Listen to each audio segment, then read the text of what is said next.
Economy class is no more economical sir. कल मुझे दिल्ली से बंबई जाना हो तो टिकट 14,000 रुपए की है, वन वे की सबसे सस्ती टिकट। दिल्ली से पटना जाना हो तो 12,000 रुपए की टिकट। हम सांसदों को तो फ्लाइट की रीइंबर्समेंट मिल जाती है सर। आप उस आम नागरिक का सोचिए जो इस स्काई रॉकेटिंग एयर प्राइसेस से जूझ रहा है।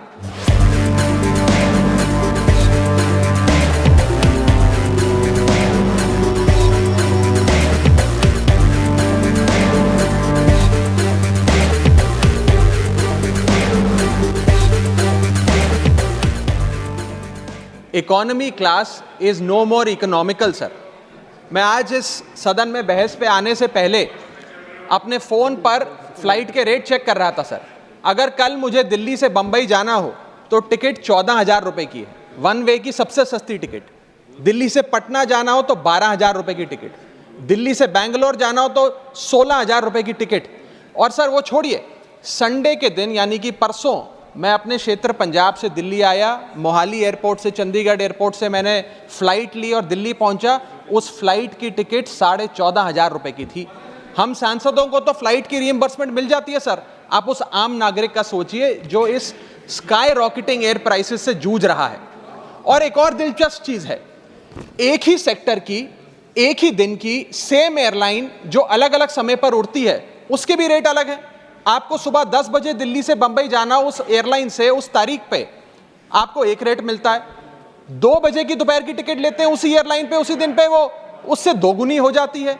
न जाने क्या लॉजिक है सर। हमें इस देश में एयर यात्रा को लग्जरी ट्रैवल नहीं बताना सर, आम ट्रैवल बनाना है जैसे कि ट्रेन का है।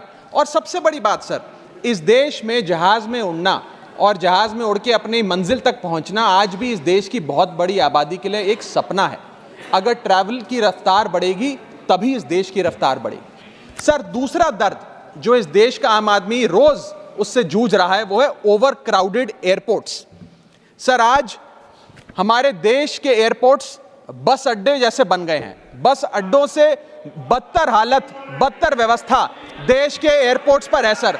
सर टर्मिनल 1 चले जाइए दिल्ली के, टर्मिनल 2 चले जाइए दिल्ली के, आप हालात देखिए। सिक्योरिटी लाइन से लेकर चेक इन लाइन तक लोग लाइनों में खड़े हैं और लाइनों में खड़े हैं और उसके बाद उनकी फ्लाइट भी इस चक्कर में मिस हो जाती है। एक मुसाफिर सही समय पर फ्लाइट नहीं पकड़ पा रहा क्योंकि वो बेचारा चेक इन और सिक्योरिटी लाइन में ही फंसा रहता है। इतने ओवर क्राउडेड एयरपोर्ट्स आज हमारे देश के बन चुके हैं सर। आज यात्री का तीसरा दर्द, Honorable members, please let the honorable members speak. Please. Sir बोलने दीजिए। No, honorable members, please, honorable members. माननीय सदस्य, मेरा समय जा रहा है। Please let him speak. Sir आज एयरपोर्ट्स पर खाना इतना महंगा है, बाजार के मुकाबले 2 गुना 3 गुना दाम है। एक साधारण सी पानी की बोतल जो 20 रुपए की बाजार में मिलती है वो एयरपोर्ट के भीतर जाकर फूड आउटलेट पे 100 रुपए की मिलती है। आज यात्री जो इंतजार कर रहे हैं अपनी फ्लाइट का, वो पानी पीकर पेट भर रहा है कि कहीं 250 रुपए की चाय और 350 रुपए का समोसा ना खरीदना पड़ जाए। बताइए सर, एक आम आदमी एयरपोर्ट पर अपने जहाज का इंतजार करते हुए क्या एक चाय नहीं पी सकता? क्या इस पर कोई रेगुलेशन नहीं होना चाहिए? क्या कोई अफोर्डेबल कैंटीन का मैकेनिज्म नहीं होना चाहिए? चौथा दर्द जो आज इस देश के आम यात्री को सर सहन करना पड़ रहा है वो है पुअर कनेक्टिविटी।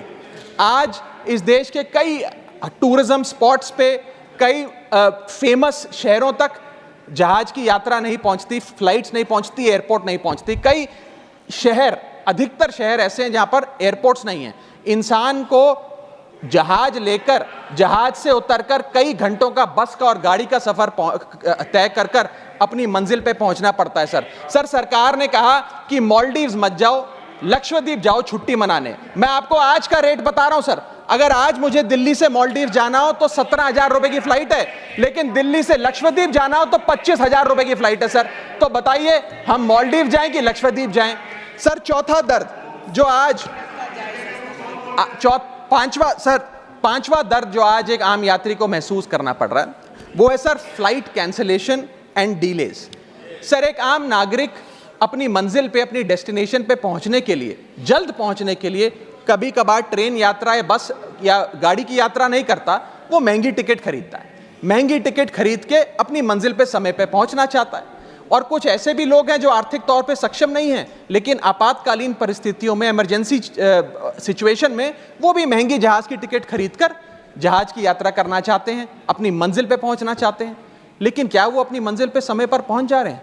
निर्धारित समय से 3 से 4 घंटे लेट आज जहाज चलते हैं, और खास तौर पे छोटे शहरों के जो एयरपोर्ट्स हैं वहां पर तो मैक्सिमम डिलेज देखे गए हैं सर 1 केजी अगर एक्सेस बैगेज हो जाए तो फ्लाइट आपसे हजारों रुपए का किराया वसूलती है, लेकिन कई घंटों के डिले के लिए क्या फ्लाइट हमें कॉम्पनसेट करती है? मैं आज माननीय मंत्री जी को कहना चाहूंगा कि कुछ ऐसा मैकेनिज्म बनाए कि हर घंटे के फ्लाइट के डिले के लिए एयरलाइन आम यात्री को कॉम्पनसेट करे, उसकी जेब में पैसा डाले।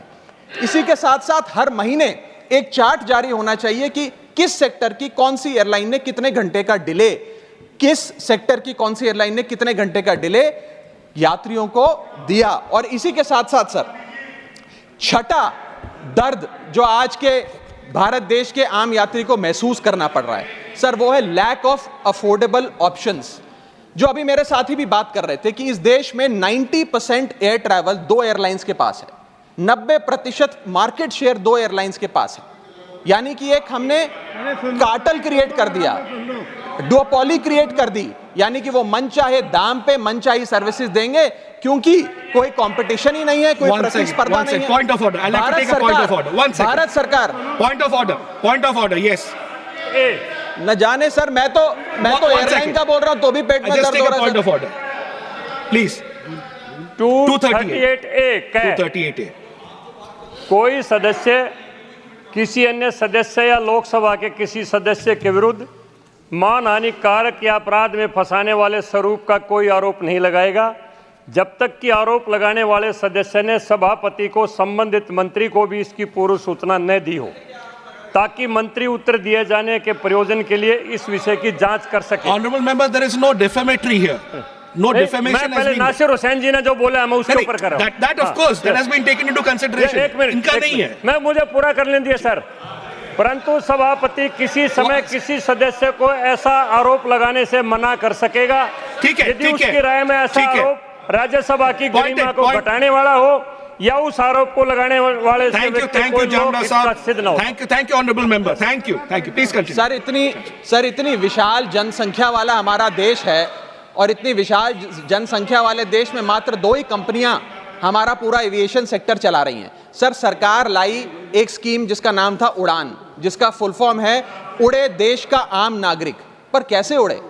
ना फ्लाइट के उड़ने के ऑप्शन है, ना अफोर्डेबल टिकट है, ना फ्लाइट सही समय पर चलती है, तो कहां उड़े, कैसे उड़े? और सबसे बड़ी बात सर, जब से ये उड़ान स्कीम आई है एक धारणा एविएशन सेक्टर में बनी हुई है कि जैसे ये स्कीम लागू हुई 2 एयरलाइन बंद हो गई, जेट एयरवेज और गो एयर, और तीसरी स्पाइस जेट बंद होने की कगार पे खड़ी है। तो अब लोग ये भी कहने लग गए हैं कि शायद उड़ान स्कीम एक बहुत बड़ा अपशगुन थी, और इसी के चलते आज हमारा देश का आम नागरिक प्लेन से वापस ट्रेन पे जा रहा है। सर मेरा 7वां दर्द बैगेज चार्जेस और बैगेज डिलेज। सर अगर आपका 1 केजी बैगेज ओवरवेट हो जाए तो हजारों रुपए एयरलाइन आपसे एक्सेस बैगेज के चार्जेस वसूल लेती है। यहां तक कि कुछ लोग अब अपना सामान एयरपोर्ट पर फेंक के चले जाते हैं बिकॉज उनके सामान में पड़ी वस्तुएं इतनी महंगी नहीं है जितना बैगेज चार्जेस एयरलाइन ले लेती हैं। और बैगेज के डिलेज देखिए सर, लंबा आपको इंतजार बैगेज बेल्ट पे करना पड़ता है कि कब हमारा बैग आएगा। जब स्क्रीन पर देखते हैं तो स्क्रीन पर लिखा आता है बैगेज ऑन बेल्ट, लेकिन बैगेज ऑन बेल्ट नहीं होता, सिर्फ 2-3 बिजनेस क्लास पैसेंजर्स का बैग आता है, और न जाने कितने मिनट एक आम नागरिक को इंतजार करना पड़ता है इस एक्सेस डिले के लिए, या इसको एक स्टैंडर्डाइज करने के लिए कोई प्रोसीजर सरकार को बनाना चाहिए। सर मेरा 8वां दर्द मैं समाप्त कर रहा हूं सर 8वां दर्द heavy car parking charges eight airport. Sir आज आप एयरपोर्ट्स पर पार्किंग का ठेका किसी एक कंपनी को दे देते हैं और वो मनचाहे दाम वसूलती है। खास तौर पे छोटे एयरपोर्ट्स पे 200-250 रुपए प्रति घंटे की कार पार्किंग चार्जेस देनी पड़ते हैं। आज आप दिल्ली के एयरपोर्ट चले जाइए, 220 रुपए प्रति घंटा गाड़ी का चार्ज लगता है, और अगर आपने कोई कैब टैक्सी बुक कर ली तो उसका भी मोटा बिल आता है, क्योंकि वो टैक्सी वाला भी expensive car parking charges, airport charges अपने बिल में जोड़कर आपको देता है। सर ये था दर्द फ्लाइट में चढ़ने से लेकर फ्लाइट में उतरने का। मैं अंत में चार पंक्तियां सुनाकर अपनी वाणी को विराम दूंगा और आज इस देश के आम नागरिक, आम यात्री का दर्द इन पंक्तियों में आप तक पहुंचाने की कोशिश करूंगा। कहीं है लंबी लाइनें, कहीं चेक इन से पहले काउंटर बंद, कहीं स्लो चल रहा है सर्वर, कहीं इंटरनेट है मंद। महंगी टिकट के बाद भी यात्रा की कोई गारंटी नहीं, आपका सामान चाहे टूटे चाहे फूटे कोई वारंटी नहीं। जो हाल है बस अड्डों का वही तस्वीर आती है एयरपोर्ट से। चाय हो या समोसा नहीं मिल रहा 500 रुपए के नोट से। रोज फ्लाइटें रद्द हो रही हैं धमकी बम विस्फोट से। आखिरी में सर, कब तक आम आदमी मरता रहेगा एयरपोर्ट की छत गिरने की चोट से?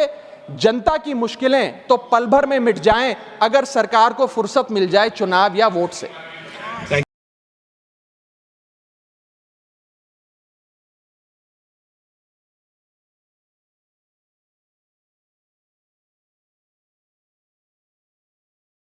ফলো করুন এই সময়.com আপডেটেড ভিডিও স্টোরির জন্য সাবস্ক্রাইব করুন আমাদের ইউটিউব চ্যানেল।